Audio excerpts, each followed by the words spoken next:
जी, मुझे अक्सर सवालात आते रहते हैं कि जो पौधे हैं बेड के ऊपर, कोई ज़्यादा पानी मांगता है, कोई कम पानी मांगता है। तो जब हम इरिगेशन करते हैं तो फिर कैसे वो जो कम पानी मांगने वाला है वो कैसे सरवाइव करेगा ज़्यादा पानी मांगने वाले पौधे से।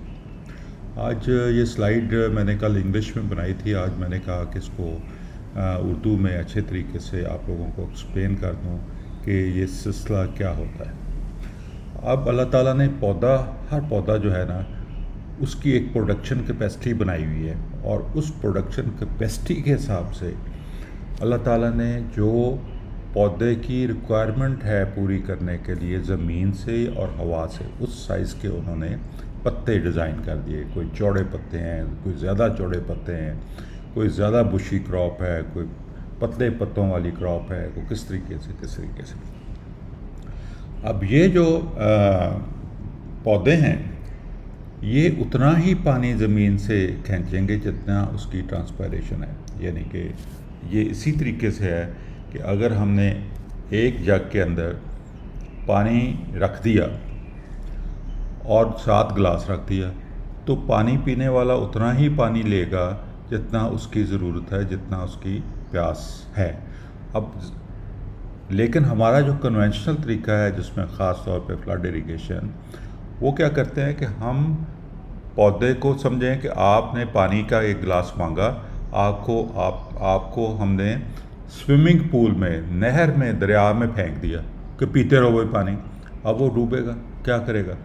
अब उस सूरत हाल में पौधे जो हैं उनका सर्वाइव करना मुश्किल हो जाता है, उन पौधों का जिनकी पानी की रिक्वायरमेंट कम है। लेकिन बेड को हम इस तरीके से यूज़ करते हैं कि वो एक जग का काम करे, एक गिलास का काम करे, और उसके बाद जड़ें जो होती हैं वो स्ट्रॉ होती हैं। जिस तरह हम बोतल पीते हैं स्ट्रॉ लगा के, इसी तरीके से जड़ें जो हैं ये स्ट्रॉ का काम करती हैं। अब ये जड़ें जो हैं ये उतना ही पानी खींचेंगी जितना ऊपर से ट्रांसफर हो रहा है, जितना उसकी ज़रूरत है।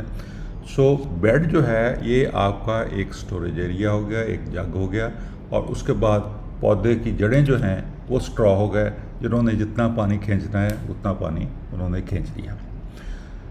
अब इस सूरत हाल में आप पौधे इकट्ठे लगाएं, मसलन शुगर केन है, गन्ना है या कॉटन है, इसको इकट्ठा लगाएं। ये वीडियो मैं आपके साथ शेयर कर रहा हूँ। इसमें गन्ना और कपास दोनों इकट्ठे लगाए हुए हैं। एक बेड पे गन्ना लगा हुआ है, दूसरे बेड के ऊपर कॉटन लगी हुई है, नरमा लगा हुआ है, कपास लगी हुई है। अब दोनों को ख्याल किया जाता है कि जी गन्ना जो है बहुत ज़्यादा पानी लेने वाला पौधा है, और कपास जो है वो कम लेने वाली कम। हालांकि गन्ना बहुत कम पानी इस्तेमाल करता है। अगर हम उसका कंपैरिजन करें तो बाकी फसलों के हिसाब से गन्ना कम पानी इस्तेमाल करता है अगर हम पिकनिक के ऊपर उसको करें। लेकिन कन्वेंशनल तरीके से तो हर हफ्ते 10 दिन बाद आप पानी लगाते जाते हैं, ज़मीन जो है उसको पानी में डूब देते हैं, और उसमें से 80-90% पानी जो है वो पौधे के इस्तेमाल में ही आता, वो पौधे को ख़राब करके जाता है, ज़मीन को ख़राब करके जाता है, ज़मीन का माहौल तबाह करके जाता है, ज़मीन के अंदर जितने भी हयात हैं उनको डूब के मार के जाता है और हवा में उड़ जाता है। पौधा तो 10% भी पानी इस्तेमाल नहीं करता। तो इसलिए ये ज़रूरी है कि आप समझें और बिल्कुल बिल्कुल बेखौफ हो के आप मिक्स करके जिस तरह के पौधे आप लगाएं। जिस तरह मैंने काफ़ी दफ़ा पिक्चर्स शेयर की हैं कि हमने कपास और जो है उसको क्या कहते हैं, तिल इकट्ठे लगाए हुए हैं। हालांकि तिल जो है ये रेगिस्तानी इलाके का पौधा है, कपास जो है वो पानी मांगती है, तिल पानी की ज़रूरत नहीं है, लेकिन वो दोनों इकट्ठे लगाए हुए हैं। और बेड के ऊपर जब लगाए हुए हैं तो भाई तिल को जितनी ज़रूरत है वो ले लेता है पानी, जितनी कॉटन को ज़रूरत है, नरमे को ज़रूरत है वो ले लेते हैं। तो इसमें झगड़े की कौन सी बात है? आप अल्लाह का निज़ाम समझें और उसके हिसाब से आप करें। ये सारी एक्सप्लेनेशन इंग्लिश में मैंने इसी तरीके से बताई है कि कुदरत ने मौसम बनाए, 4 बड़े मौसम हैं। एक ट्रॉपिकल है जो जहाँ पे सारा साल तकरीबन एक जैसा ही मौसम रहता है। उसके बाद एरिड है जहाँ पे बारिशें कम होती हैं, गर्मी ज़्यादा होती है।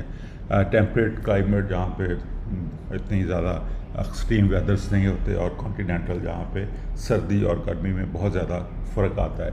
ये तकरीबन 4 है। उसके बाद और भी हैं, जिस तरह नॉर्थ पोल पे, साउथ पोल पे, लेकिन जहाँ पे प्रोडक्शन होती है ये 4 ही वेदर्स हैं।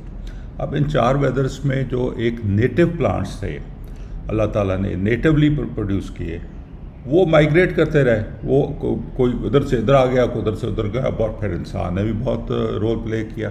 हर किस्म का पौधा जब माइग्रेट किए तो अपने जेब में, अपने बैग में वहाँ से पौधा उठाया, वहाँ पे ले गए, और सारे पौधे इस वक्त मिक्सअप हुए हैं। अब मुझे बताइए कि पहाड़ी इलाकों का कौन सा पौधा ऐसा है जो मैदानी इलाकों में नहीं हो रहा। इसी तरीके से रेगिस्तानी इलाकों का कौन सा पौधा है जो हमारा नहरी इलाके में नहीं हो रहा।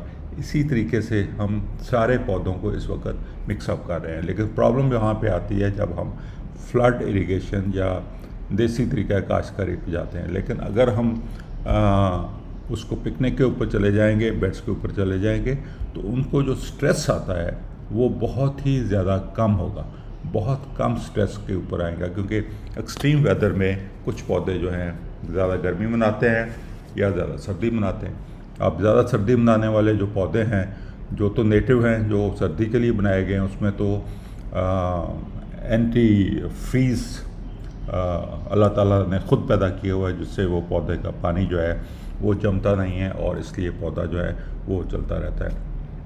लेकिन कुछ ऐसे पौधे हैं जिनमें एंटी फ्रीज़ नहीं बनता, तो उसको बनाने के लिए अगर हम सॉइल टेम्परेचर मल्च वगैरह करके ठीक कर दें और ऊपर एथेनॉल का स्प्रे कर दें कुछ सर्दी के एरिए के लिए, तो वो पौधा वो भी सर्वाइव कर जाता है, वो भी चल जाता है। इसी तरीके से गर्मी जब ज़्यादा होती है तो गर्मी में भी सॉइल टेम्परेचर जो है वो बहुत ही एक इम्पॉर्टेंट रोल प्ले करता है।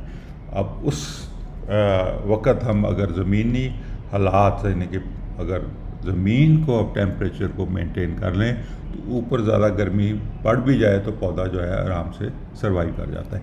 ये सारी एक्सप्लेनेशन मैंने ये इसलिए दी है कि आप इसको अच्छे तरीके से अंडरस्टैंड कर लें कि हम किसी किस्म के भी क्रॉप कम्बिनेशन को कहीं पे भी लगा सकते हैं। और ये जो गवर्नमेंट या हुकूमत ने एक क्रॉप जोनिंग का सिस्टम बनाया हुआ है जी, कि यहाँ पे गन्ना नहीं लग सकता और यहाँ पे कॉटन नहीं लग सकती, और ये दोनों फसलें जो हैं आपस में, क्योंकि गन्ना जो है पानी बहुत छोड़ता है और उससे हवा में नमी बढ़ती है, इसकी वजह से कपास जो है उसको इफ़ेक्ट होता है। ये बात गलत है, क्योंकि पानी जो है वो गन्ने का पौधा नहीं छोड़ता।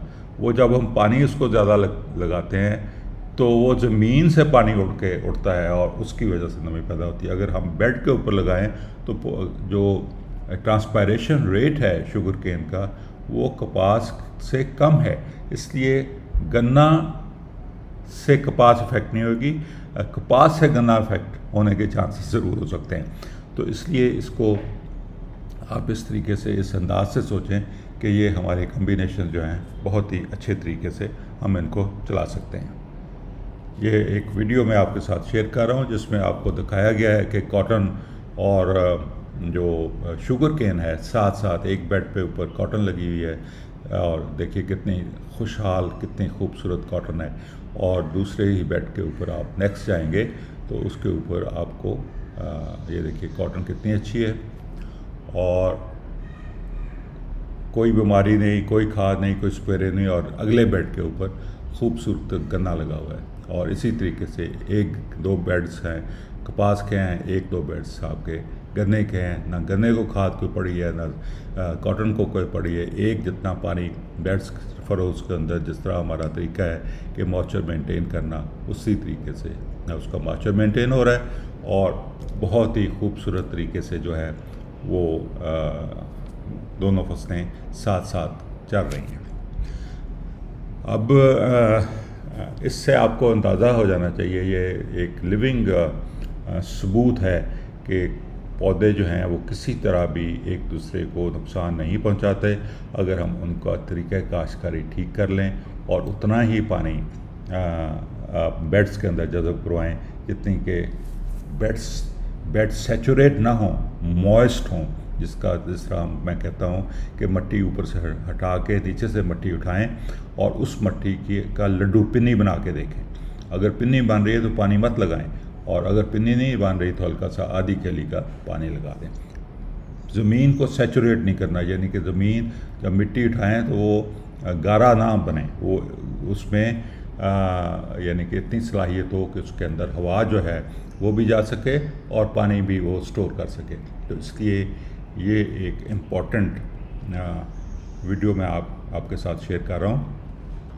अब जब फ्लड इरिगेशन हम करते हैं तो आप देखिए कि किस तरीके से पौधे को पानी के अंदर फेंक देते हैं और उससे फिर सारे उसके वो डूबता है, सारे जो ज़मीनी जो हयात हैं सारी डूब के मर जाती हैं, हवा सारी ज़मीन के मसामों से निकल जाती है, पौधा सफोकेट हो जाता है और सारा मसला है।